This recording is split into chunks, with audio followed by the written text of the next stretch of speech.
Hello everyone. Maharashtra రాజకీయాల్లో ఒక అగ్ని పర్వతం లాంటి వ్యక్తి.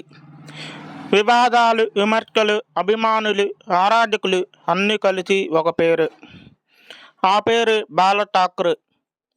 ఒక కార్టూనిస్ట్గా జీవితం ప్రారంభించి లక్షలాది మంది అనుచరులతో ఒక శక్తివంతమైన రాజకీయ పార్టీని నిర్మించిన నాయకుడు.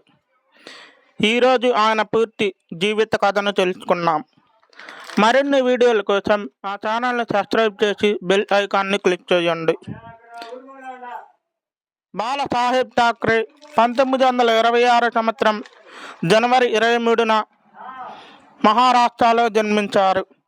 తన తండ్రి కేశవ్ సీతారాం ఠాక్రే ఒక సామాజిక సంకర్త, రచయిత.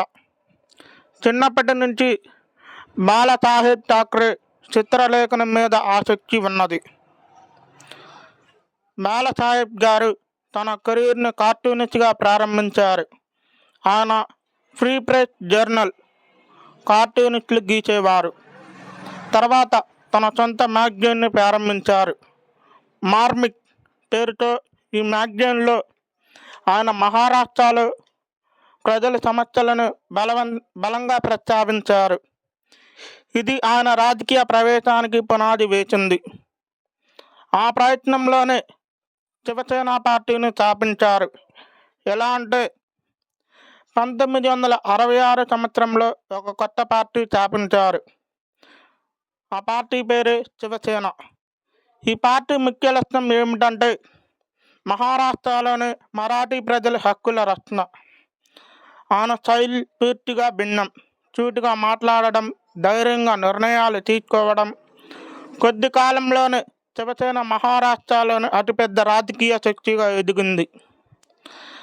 బాలాసాహెబ్ గారి జీవితంలో వివాదాలు ఎప్పుడు వెంటాడుతూనే ఉంటాయి.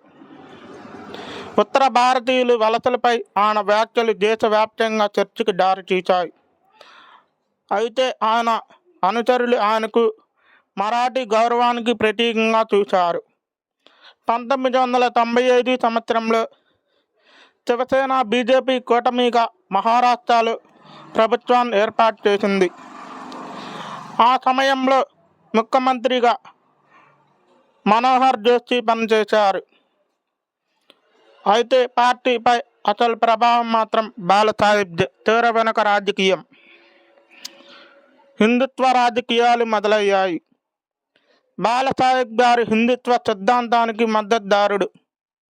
ఆయన భారతీయ జనతా పార్టీ అంటే బీజేపీతో సన్నిహిత సంబంధాలు కలిగి ఉన్నాయి.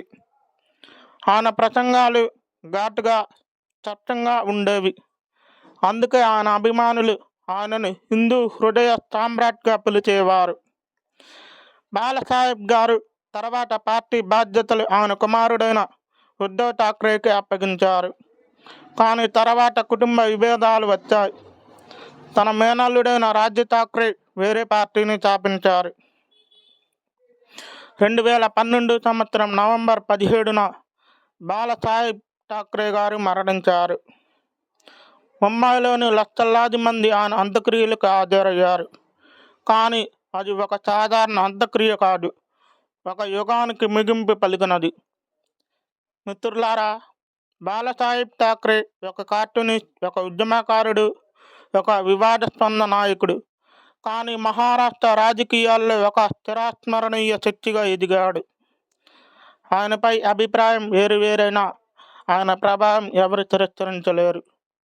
ఆయనకు ఎదురుపడి ఎవరు మాట్లాడలేరు. అటువంటి గంభీరమైన వ్యక్తి బాలాసాహెబ్ ఠాక్రే, హిందుత్వవాది. వీడియో నచ్చితే లైక్ చేయండి. బాలాసాహెబ్ గారి గురించి మీ అభిప్రాయాన్ని కామెంట్ రూపంలో తెలియచేయండి. లైక్, షేర్, కామెంట్, సబ్స్క్రైబ్ చేయండి. Thanks for watching. జై హింద్, జై భారత్.